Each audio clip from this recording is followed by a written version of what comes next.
안녕하세요. 반갑습니다. 무한투자방송입니다. 이번 방송의 주제는 이건희 회장 별세, 삼성그룹주 차트 분석입니다.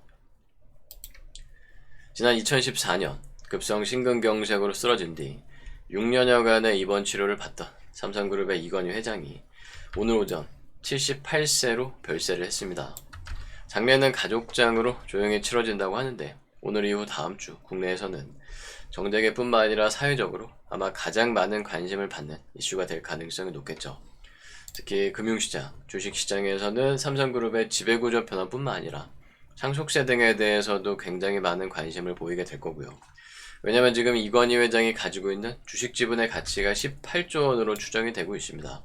현재 상속세법에 따르면 상속세를 무려 최대 10조 원까지도 낼 수 있다라고 하는데, 다만 일부에서 걱정하는 것만큼 그렇게 큰 충격이 갑작스럽게 가해질 가능성은 낮겠죠.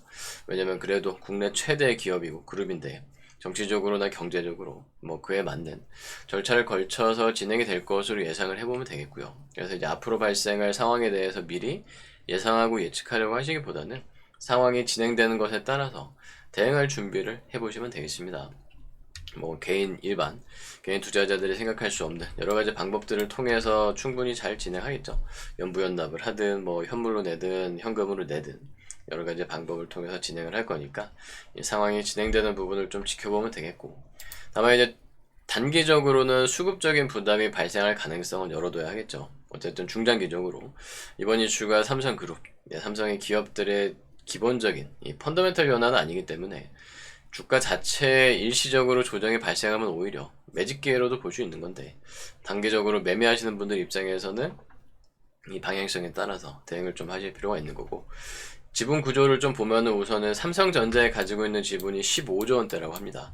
그리고 삼성생명의 2조 원대, 물산의 5천억대, 또 이제 삼성전자 우선주에도 300억 원, 삼성 SDS 16억 원까지 지분을 가지고 있는데, 사실 우선주나 SDS는 크게 의미 없다라고 좀 볼 수 있겠죠. 중요한 거는 전자와 생명, 그리고 이제 물산까지 좀 보시면 되는데, 이게 이제 기존의 삼성그룹 지배구조도 계속해서 지금 이제 변화를 추진을 하고 있는 건데, 현재 상황에서 보면요, 지금 이건희 회장 그리고 이제 이재용 부회장을 포함해서 특수관계인을 중심으로 삼성물산에 대한 지배구조가 형성이 되어 있고, 삼성물산을 중심으로 바이오와 전자, 그리고 이제 생명, 금융까지 이제 크게 세 축으로 나뉘어져 있는데, 지금 이 지배구조가 어떻게 변화되느냐, 이제 그 부분에 따라서 주가는 단기적으로 좀 움직일 수 있겠고요. 일부에서는 예상을 하는 부분 보면은 지금 삼성전자에서 나올 지분이 제일 많고 그거를 받아내야 되기 때문에 이재용 부회장이 삼성물산 지분을 팔 것이다 라는 예상을 하는 부분도 있고요. 또 일부에서는 그 물량을 받아내려면 우선은 삼성물산의 주가가 올라야 더 많은 현금을 확보할 수 있지 않겠냐, 이런 예상을 하기도 합니다. 즉 해석하기에 따라서 물산이 오를 수도 있고 내릴 수도 있고, 삼성전자가 오를 수도 있고 내릴 수도 있고, 현금이 아니라 현물로 직접 세금을 내는 방향도 생각을 좀 해볼 수 있겠죠. 그래서 이제 그런 부분들은 경우의 수가 워낙에 많고 불확실한 부분이기 때문에 앞으로 이제 시장에서 움직이는 부분을 좀 지켜보면 되겠고요. 거기다가 지금 이 삼성생명법, 지난번에 한번 저희 방송에서도 말씀드린 적이 있는데, 이거 역시 이제 어떻게 처리되느냐, 이런 부분들 상당히 좀 중요하게 볼 수가 있겠습니다. 그리고 또 이제 삼성그룹주 같은 경우는 삼성전자에 영향을 많이 받는데, 삼성전자는 또 이제 사실상 지수 영향을 굉장히 많이 받죠. 국내뿐만 아니라 이제 미국에서 대선 일주일을 남은 진짜 이 대선 전국 초읽기에 들어가는 데다가 GDP를 포함해서 미국 기업들, 애플 등의 이제 대기업들 실적 발표까지 예정이 되어 있기 때문에 미국 증시 흐름 전체에 따라서 또 국내 증시가 영향을 받을 거고, 그에 따라서 삼성전자를 비롯한 그룹주까지 영향이 있을 수 있습니다.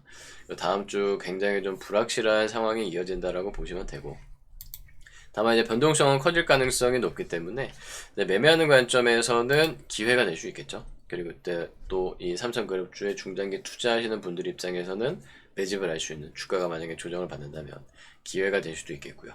그래서 이제 기본적 분석상 예측이나 예상하시기보다는 기술적으로 차트에 따라서 접근을 해보시면 되겠습니다. 우선 삼성전자 보면요, 신고가 돌파에 대한 기대감 계속해서 열어줄 수가 있겠죠. 만약에 이제 미국 쪽도 증시가 상승 흐름을 이어가고 국내 증시도 분위기가 좋아진다면, 그리고 또 지금 삼성전자와 관련된 이슈가 좀 긍정적으로 해석이 된다면은 신고가 돌파 기대를 해볼 수 있겠고요. 계속해서 이 62,500원 이하는 매집 범위로 보시면 되겠습니다. 다만 이제 단기적으로 대응할 때는 전저점 57,500원까지 손절, 좀 길게 잡으면 55,000원까지 손절 잡은 상태에서 계단식 상승을 예상을 해보면 되겠고, 만약에 이 지금 이건희 회장 별세 이슈로 일시적으로 조정을 받는다면은 단기 하락 가능성 열어둘 수 있겠습니다. 다만 이게 완전히 추세 전환이라기보다는 조금 단기 등락 정도 관점으로 보시면 되겠고요.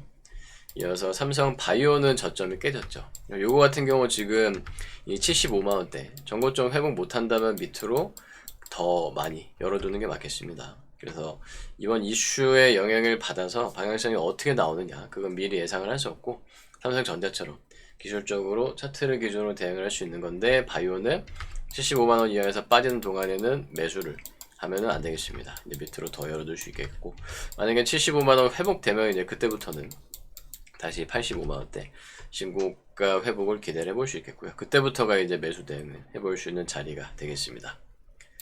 그리고 삼성물산도 전저점이 좀 아슬아슬한 상황이죠. 지금 10만원대가 지지되면은 나쁘진 않은데, 최대 이제 95,000원 이하를 하회하게 되면은 물산 역시도 하락 가능성 열어둘 수 있겠습니다. 10만원 지지되면서 반등한다면은 지금 이 125,000원 이하를 다 매집 구간으로 볼 수 있겠고요. 조절 포인트 95,000원까지 잡은 상태에서 반등 기대감 가져볼 수 있겠습니다. 그래서 이제 바이오 같은 경우는 자체적으로도 이번 이슈와 무관하게 추가 하락 열어둘 수 있는 상황에서 75만원 회복하면은 그때야 이제 매수 접근을 해보실 수 있는 거고, 전자와 물산은 각각 전고점 밑에서는 매집 구간인데 전저점 지지 여부를 확인하면서 전저점 깨지면 단기 하락을 더 열어두시면 되겠습니다. SDI를 비롯한 다른 종목도 다 마찬가지 관점으로 좀 볼 수 있겠고요. 아마 이제 직접적으로 영향을 받는 부분에 있어서는 이 전자와 물산, 그리고 이제 생명을 비롯한 이 금융주들 쪽이라고 좀 보시면 되겠습니다. SDI는 50만원 이하 매집 구간으로, 전저점이 35만원 이상에서는 반등 기대감 매집 구간이라고 좀 보시면 되겠고요. 35만원 깨지게 되면 이제 추가 하락 가능성 열어두시면 되겠습니다. 그리고 SDS도 전고점이 19만원 이하는 다 매집 구간으로, 손절은 15만 5천원까지 잡은 상태에서 반등하면 20만원 이상 전고점을 향해 갈 거고요. 만약에 하락하게 되면 15만 5천원부터는 추가 하락 가능성을 열어두시면 되겠습니다. 그리고 이제 생명 같은 경우가 변곡점 이렇게 만들고 있는데요. 계단식 상승 관점으로도 볼 수 있겠고요. 7만 5천원 이하는 매집 구간, 손절을 5만 5천원까지 잡은 상태에서 이전 고점 돌파를 기대를 해볼 수 있겠습니다. 마찬가지 5만 5천 이하 이탈하면 추가 하락 가능성을 열어둘 수 있게 되는 거고요. 삼성 화재도 바닥권 다지고 올라오는 모습이죠. 21만원 이하가 바닥권 매집 구간, 손절은 16만원까지 잡은 상태에서 21만원 돌파하면 25만원 향해 갈 거고요. 16만원 이탈하면은 추가 하락 가능성 열어두시면 되겠습니다. 삼성증권도 전고점 돌파, 쌍바닥 더블 패턴 볼 수 있겠고요. 35,000원까지가 추격 매수 범위, 손절은 전저점이 3만원 이하까지 잡은 상태에서 전고점 35,000원 돌파하면 위로 4만원대까지 추가 상승 가능성을, 그리고 3만원 이탈하면 밑으로는 25,000원대 추가 하락 가능성 열어두시면 되겠습니다. 삼성카드도 증권 따라서 반등을 좀 해주고 있는 상황, 32,500원 이하는 바닥권 매집 구간으로, 손절은 전저점이 27,500원까지 잡아보시면 되겠습니다. 마찬가지 27,500원 이탈하면 밑으로 더 빠지고요. 32,500원 돌파하면 위로는 4만원대 신고가를 향해 갈 가능성을 기대를 해보시면 되겠습니다. 그리고 이제 엔지니어링, 전기, 중공업은 좀 영향이 상대적으로 적을 거고요. 자체적인 흐름 이어갈 건데, 차트상으로는 14,000원 이하가 바닥권 매집 구간, 손절은 만원까지 잡아보시면 되고, 전기는 15만원 이하 매집 구간, 손절은 12만원까지 잡아보시면 되겠습니다. 마찬가지로 전고점 돌파하면 추가 상승, 그리고 전저점 손절가 이탈하면은 추가 하락 예상을 해보시면 되고요. 중공업이 좀 제일 약한 상황인데 상승 갭을 다 메웠기 때문에 요 5,000원대 이탈하면 밑으로 쭉 열린다고 볼 수 있겠습니다. 그래서 현재는 매집 구간이라고 볼 수 있겠지만 5,000원 위에서는 나쁘진 않은데, 최대 4,500원까지 이탈하면은 이거 역시 추세 깨지고 추가 하락 가능성 열린다고 보시면 되겠습니다. 다만 5,000원대 지지하면 위로 다시 이전 고점이 8,000원대까지 회복 가능성 기대해 볼 수 있는 흐름이라고 좀 보시면 되겠습니다. 자, 지금 이제 이번 이슈를 가지고 좀 다양하게 시나리오들이 나오고 있는데요. 어느 것이 맞을지는 정확하게 장담할 수 없겠죠. 그래서 여러 가지 시나리오들 종류별로 생각은 하시면서 매매 대응은 실제로 차트를 기준으로 좀 기술적으로 해보시고요. 중장기 관점으로 투자하시는 분들은 단기적인 이슈로 크게 걱정하실 필요는 없을 것으로 생각을 해보면 되고, 오히려 증시 전체적인 방향성에 대해서 이 투자 장기적으로 보시는 분들은 생각을 해보시면 되겠습니다. 그럼 이상 이건희 회장 별세 삼성그룹 주 차트 분석 방송 마치도록 하겠습니다.